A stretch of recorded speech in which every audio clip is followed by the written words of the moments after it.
So we've got this this hemp and lime mix, which we've squidged up in the mixer, and we've got to literally just slap it on the wall and then spread it out, which is why we've got the gloves on, and key it in both to the wall and to the bits you've already done. And what's this building going to be?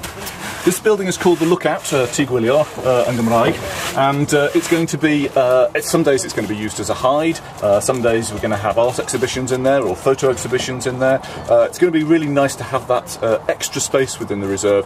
It has fantastic views across the lagoon and across the estuary, looking up towards the Conwy mountains, and it's a fantastic place to spend time. It's a lovely building to be in, but it's also got fantastic views of the wildlife in front of it.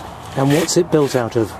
We built it out of mostly natural materials, so most of it's been grown. It's been a mix of straw and wood, and then this section is we've used clay and lime, so it's all very natural ingredients. It's quite an organic building in that sense, and it's going to be a really warm building as well, because the straw acts as both a structure but also as a great insulator.